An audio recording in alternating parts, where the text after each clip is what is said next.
the Spirit was moving over the water, Spirit come move over us. Come rest on us.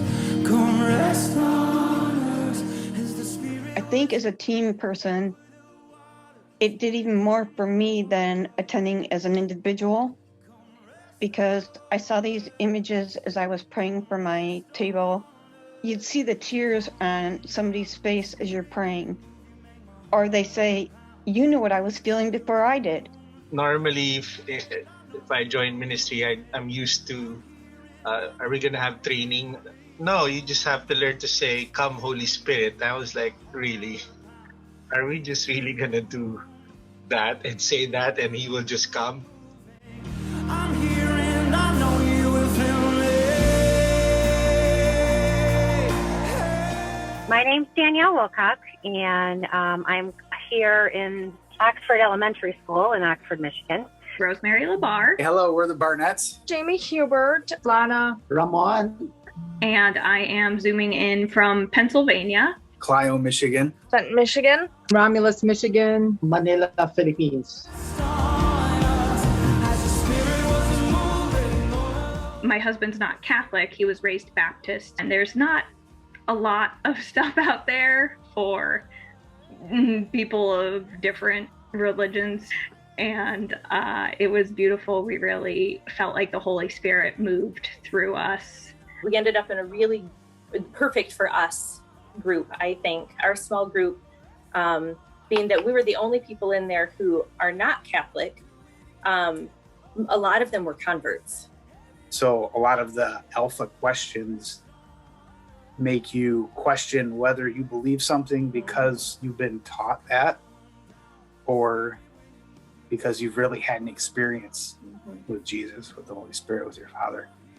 And we would take these questions and talk about them throughout the week. And because of that, we would talk about them with our kids who weren't here. Our 17-year-old is like, well, that I need in. After a couple of weeks, she's like, I'm coming up and I'm sitting in on that because that's what I need. I think what was my biggest takeaway was when we had the Holy Spirit night. We're singing and talking and being in tune with the Lord. One of the things about, pardon the expression, the Catholic Church is that because I was predominantly raised up Methodist and Baptist, it didn't seem as though I was allowed to be involved in any of the Catholic things. And when I was invited to Alpha, I felt like it was a real good opportunity to get to know why people say Catholics are so different. But I didn't find that y'all were too much different than me. So I got retired in my work January, and I was processing my papers for my pension and retirement, and my papers got blocked down. I didn't have any income. One thing that really touched me was in the Holy Spirit night, that I felt at that point being embraced by God. A sense is that I am God's beloved.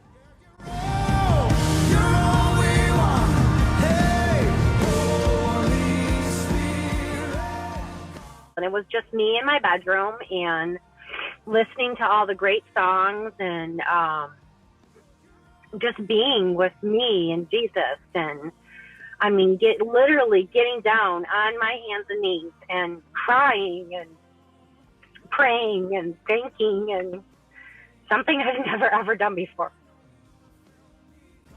There's not a lot of words to describe it because you have to be there. You just had to be there to see it, to have confirmation, affirmation.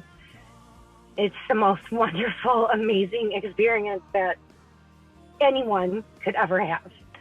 And with all this alpha stuff that my sister has been doing, I didn't believe a lot of it, and I didn't know how to believe a lot of it. And now I do. And just to be reaffirmed that he can do that, no matter who I'm with, no matter where I am, that the Holy Spirit can make a difference via virtual. It doesn't have to be in person. you know, he can still bring about change in people.